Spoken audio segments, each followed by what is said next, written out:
Hello friends, कैसे आप सभी लोग। स्वागत है आप सभी का हमारे यूट्यूब चैनल इंग्लिश लिटरेचर 247 में। This is Hanif and today I am going to discuss some very important question. तो यदि आप बीपीएससी, टीजीटी, पीजीटी की प्रिपरेशन कर रहे हैं then this video is going to be fruitful for you. Before starting the video I would like to tell you, if you want to join our Telegram channel, the link is in the description box. वहाँ से आप हमारे Telegram channel को join कर सकते हैं और अपनी एक अच्छी प्रिपरेशन कर सकते हैं। तो चलिए हम शुरू करते हैं अपने आज की इस वीडियो को। हमारा फर्स्ट क्वेश्चन है, Shylock is a character in Shakespeare's. ये शाइलॉक एक कैरेक्टर है, शेक्सपियर के किस प्ले में यूज़ किया गया है? तो 31 का हमारा सही आंसर हो जाएगा बी, यानी कि मर्चेंट ऑफ वेनिस में। Next question is 32, in which category will you place Arnold as a critic. Arnold एक क्रिटिक है, तो क्रिटिक के रूप में इनको किस कैटेगरी में आप प्लेस करना चाहेंगे? तो 32 का हमारा सही आंसर हो जाएगा डी, यानी कि एक क्लासिसिस्ट क्रिटिक है। Next question is 33, to strive, to seek, to find and not to yield occurs in the poem. ये जो लाइन है आपको बताना है कि किस पोम में यूज़ किया गया है। तो 33 का हमारा सही आंसर हो जाएगा सी, यानी कि अल्फ्रेड लॉर्ड टेनिसन की एक पोम है जिसका नाम है यूलिसिस। बहुत ही फेमस पोम है, एक ड्रामेटिक मोनोलॉग है, इसी वजह से इसका आंसर हो जाएगा C. Next question is 34, the name of the protagonist of the mayor of the Casterbridge is. Mayor of the Casterbridge एक बहुत ही फेमस नॉवेल है जिसको थॉमस हार्डी के द्वारा लिखा गया है। आपको बताना है कि इसमें जो प्रोटैगनिस्ट है उसका नाम क्या है। तो 34 का जो हमारा सही आंसर होगा वो डी होगा, यानी कि Michael Henchard. Next question is 35, from where the epigraph of the love song, ये लॉन्ग नहीं बल्कि सॉन्ग है, love song of J Alfred Prufrock is taken. ये जो एपिग्राफ है, एपिग्राफ क्या होता है? जो कोई बुक होती है उसकी स्टार्टिंग में जो कोटेशन होता है या कोई वर्क होता है उसकी स्टार्टिंग में जो कोटेशन लिखा जाता है कोई पोम या वर्क स्टार्ट करने से पहले, तो उसी को बोलते हैं एपिग्राफ। तो जो the love song of J Alfred Prufrock का एपिग्राफ है उसको किस बुक से लिया गया है आपको बताना है। तो 35 का हमारा सही आंसर हो जाएगा सी, यानी कि Inferno. Next question is 36, which of the following is not a poetic play by T S. Eliot. आपको बताना है कि टी.एस. इलियट का कौन सा एक इसमें से प्ले है जो कि पोएटिक प्ले नहीं है। पोएटिक प्ले क्या होता है? जब भी कोई प्ले होता है जिसको वर्स फॉर्म में लिखा जाता है, पोएटिक फॉर्म में लिखा जाता है, तो उसको बोलते हैं पोएटिक प्ले। और अगर प्रोज फॉर्म में लिखा जाता है तो वो प्रोज प्ले होता है। तो इसमें का कौन सा एक पोएटिक प्ले नहीं है। तो 36 का हमारा सही आंसर हो जाएगा डी, यानी कि नन ऑफ द अबव। आपको दूसरी चीज़ बताना चाहूँगा कि यदि आप बीपीएससी की प्रिपरेशन कर रहे हैं तो उसके लिए हमारे पास प्रैक्टिस सेट भी रेडी है, नोट्स भी रेडी है। प्रैक्टिस सेट टोटल 10 है, जिसमें हर एक प्रैक्टिस सेट में आपको 60 क्वेश्चंस देखने को मिलेंगे। दैट्स मीन कि टोटल आपको 600 क्वेश्चंस मिलेंगे। और नोट्स में आपको करीबन 1000 प्लस क्वेश्चंस मिलेंगे, करीब 20 मोस्ट इंपॉर्टेंट राइटर्स पे बनाए गए हैं।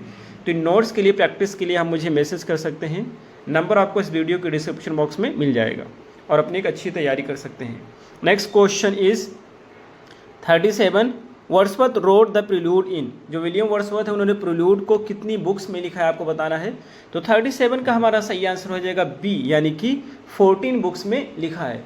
Next question is 38, Matthew Arnold's Sohrab and Rustam is taken from a story from. ये कहना चाहते हैं मैथ्यू आर्नोल्ड का जो सोहराब एंड रुस्तम एक बहुत ही अच्छा फेमस प्ले, ये पोम है, इसको किस स्टोरी से लिया गया है। तो 38 का हमारा सही आंसर हो जाएगा सी, यानी कि Shahnameh. Next question is 39, which book of Hardy is not pessimistic. Hardy की कौन सी एक बुक है जो पेसिमिस्टिक नहीं है, कौन सी एक नॉवेल है जो पेसिमिस्टिक नहीं है। तो 39 का हमारा सही आंसर हो जाएगा सी, यानी कि a pair of blue eyes. Next question is 40, Thomas Hardy's novel under the greenwood tree is also known by the another name.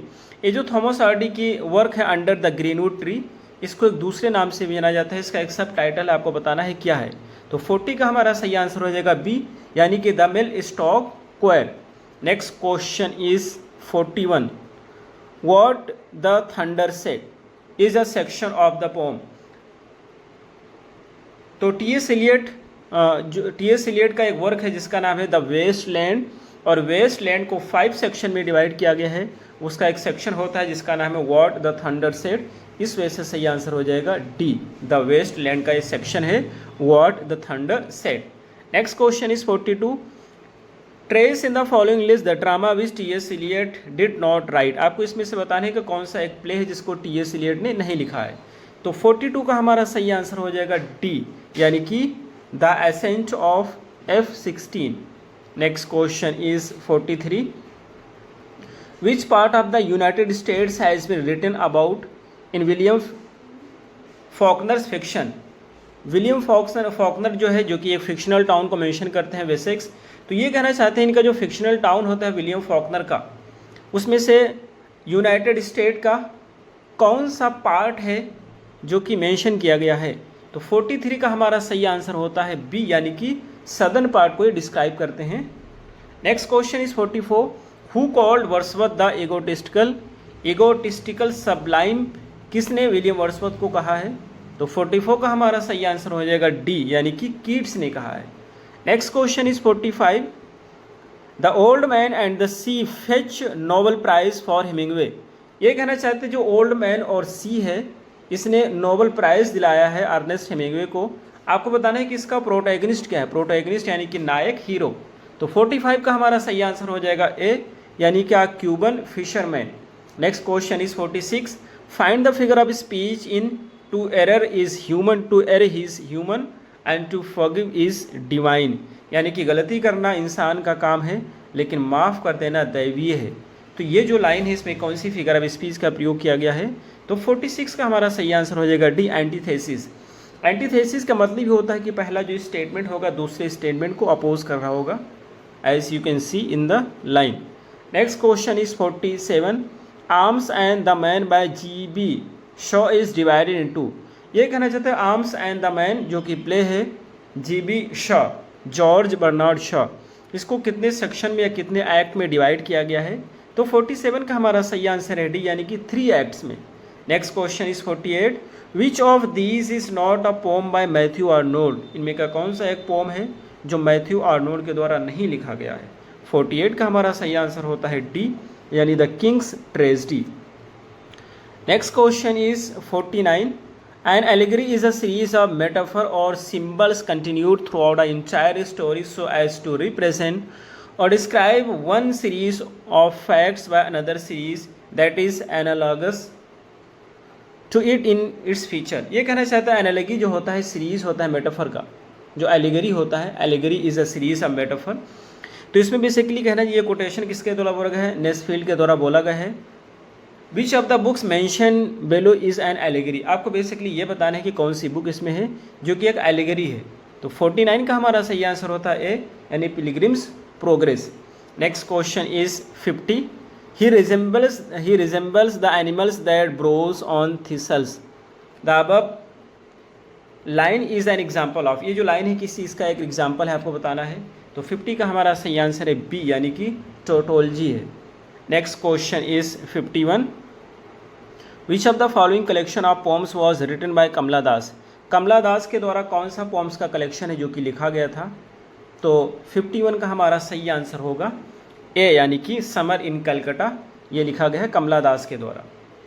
Rabindranath Tagore के द्वारा लिखा गया है गीतांजलि और leaves of grass. Next question is 42। The lotus eaters was composed bye. ये जो lotus eaters है ये किसके द्वारा कंपोज किया गया है। तो 42 का हमारा सही आंसर हो जाएगा बी, यानी कि अल्फ्रेड लॉर्ड टेनिसन के द्वारा लिखा गया है। Next question is 43। T S. Eliot migrated to England from. T S. Eliot England को माइग्रेट कर गए थे कहाँ से। तो 53 का हमारा सही आंसर है ए, यानी कि यूएसए से। Next question is 54। Hardy began and ended his career by writing. Thomas Hardy ने अपने करियर की शुरुआत किया था और एंड किया था किस चीज़ से, यानी किस चीज़ से अपनी करियर की शुरुआत किया था और किससे अपनी करियर का एंड किया था। तो 54 का हमारा सही आंसर होता है डी, यानी कि पोएट्री से। Next question is 55। About which novel of his own Hardy remarked. अपने किस नॉवेल के बारे में थॉमस हार्डी ने बोला है कि a war between flesh and spirit. Flesh और स्पिरिट के बीच में एक वार है ये। तो 55 का हमारा सही आंसर होता है सी, ज्यूड द ऑब्सक्योर। और ज्यूड द ऑब्सक्योर की नॉवेल इनकी जो होती है इसके लिए इनको बहुत ज़्यादा क्रिटिसाइज भी किया गया था। Next question is 56। Which of these travel poems belong to William Wordsworth. इसमें कि कौन सी एक ट्रेवल पोम है जो कि विलियम वर्ड्सवर्थ से बिलोंग करती है। तो 56 का हमारा सही आंसर होता है ए, यानी descriptive sketches. Next question is 57, lyrical ballads appeared in, आपको बताना है कि लिरिकल बैलेट्स कहाँ पे पब्लिश हुआ था। तो 57 का हमारा सही आंसर होता है डी, यानी कि 4 लिरिकल बैलेट्स अपीयर्ड। अच्छा, आपको बताना है कि लिरिकल बैलेट्स किसके साथ पब्लिश हुआ था। तो इसमें 4 पोम्स एस टी कॉलरिज के थे और 19 पोम्स विलियम वर्ड्सवर्थ के थे। डेट मीन्स की टोटल इसमें 23 पोम्स थे। इसको पब्लिश किया गया था 1798 में, और इसका सेकंड एडिशन आता है प्रीफेस टू लिरिकल बैलेट, जिसको पब्लिश किया गया था 1800 में, 2 साल के बाद में। तो इसलिए हमारा सही आंसर डी है। Next question is 58, emotions recollected in tranquillity the profound philosophy of Wordsworth was rejected by. ये जो फिलोसफी थी कि इमोशंस रिकलेक्टेड इन ट्रैंक्विलिटी, ये जो फिलोसफी थी ये किसके द्वारा रिजेक्ट किया गया था। तो 58 का हमारा सही आंसर है बी, यानी कि टी.एस. एलियट के द्वारा। Next question is 59, the question of women's right and her spear had been agitating the minds of men for a long time. Tennyson expressed his view on it. Tennyson ने अपनी views इस पर किस तरह से express किया है, या किस में एक्सप्रेस किया है। तो 59 का हमारा सही आंसर ये होता है, द प्रिंसेस में इस चीज़ को डिस्क्राइब किया है। Next question is 60, Dickens a tale of two cities. A tale of two cities एक नॉवेल है जो कि चार्ल्स डिकन के द्वारा लिखा गया है। आपको बताना है कि इसमें जो 2 सिटीज़ हैं वो कौन कौन से 2 सिटीज़ की बात करते हैं। तो 60 का हमारा सही आंसर होता है डी, पेरिस एंड लंदन। ये रहे हमारे आज के क्वेश्चन। हमें उम्मीद है आपको जरूर समझ आए होंगे। फिर मिलते हैं अगली वीडियो में। Till then take care, have a good time.